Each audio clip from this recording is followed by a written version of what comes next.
Prior to tonight's game, Billy sat down with Wolves forward Justin Robidas in our Village of Rosemont intermission interview. The Village of Rosemont, it's all here. Thank you, Jason. Justin, first of all, the start of this year was kind of awkward in the sense that you guys struggled offensively, especially, and tough to get wins. But what a turnaround in the month of December. 8-2-1. You've won already in January. Talk about that transition from maybe the start and the struggles to what happened in December. Yeah, I think we're a young team, so it took a lot of time to adapt, and a lot of guys were new to the league and not too familiar with, some guys first time playing in North America. So. A lot of change and movement for everyone, and I think we just kind of needed to adapt, and we did that very well last month. You yourself are on a heater. We'll call that a heater. You got a nice 5-game point. I hope you're not like me. No. But anyway, yeah, you got a nice 5-game streak going. Talk about your transition too. Last year you were in Norfolk in the ECHL. Now you stepped up in the AHL. And not only have you stepped up, you're playing with confidence and you're playing in every situation. Penalty killing, power play, you're taking face-offs when needed on the right side and stuff like that. How's that been for you? Yeah, it's fun. I mean, obviously last year was kind of disappointing for me in the sense that I would have liked to obviously play in the AHL, but sure. Stuff happens, and yeah, so I mean, it was a good transition, and I got surgery last year around this time of year, so okay. I only played around 30 games or so. Right. But it's nice. I mean, I like to be able to do everything, play PK, power play, and like you said, I take pride in winning those face-offs, so it's been good. Yeah, you've scored some beautiful goals so far this year also. Let's talk about a couple of years ago when you were in junior hockey. You were the captain of a team, Val d'Or, in the Quebec Junior Hockey League in Canada, and then you get traded to the Quebec Ramparts, which gave you an opportunity, and if you know anything about Canadian hockey, the Memorial Cup, and you did go to that. How was that transition, going from a team where you were the captain to another team and then the chance for the Memorial Cup? Yeah, it was hard. At the start, I was really excited. I started the year and knew I was going to get traded to Quebec. Yeah. It kind of got leaked in the media, and, so I kind of knew, and my teammates knew in Val d'Or as well. So it was kind of tough to balance all that, knowing I was going to leave, and.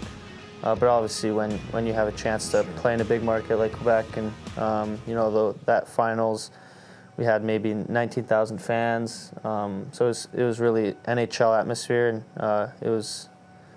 we had a great team, and it was nice to be able to win a championship. We're going to talk a little bit more about the NHL, but before we get to that, how about your coach, Patrick Roy, legend, obviously, Montreal Canadiens for a number of years, Colorado Avalanche. What was it like having Patrick behind the bench? Yeah, he was. I never really had a coach like that, and he was very hard. And right off the bat, I was kind of. I was the go-to guy in Quebec, in Val d'Or, sorry. Sure. And going to Quebec, he kind of taught me that nothing's for granted. And I think I maybe went there thinking that I was gonna get everything handed to me, and he was very good with me and to me, and never really talks to anyone, and kind of a quiet guy, and then.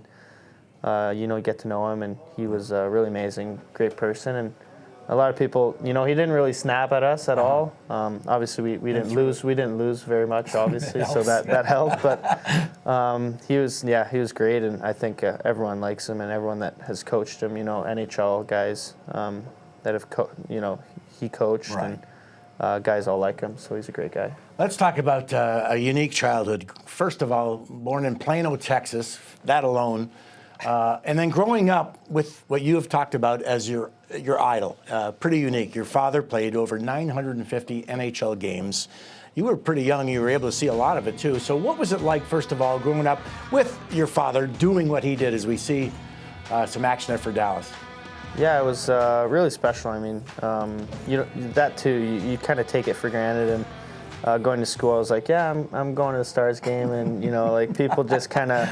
It was more Cowboys, and the Stars weren't really popular, but I thought it was just normal life, and everyone's dad was playing in the NHL. Right. And, I got to go in the room and meet NHL legends like Mike Modano and all that stuff. Jamie Benn, who's still playing. Yeah. Kind of saw him when he was a rookie, and just going in the room, and obviously we were fortunate enough to stay in Plano for a long time.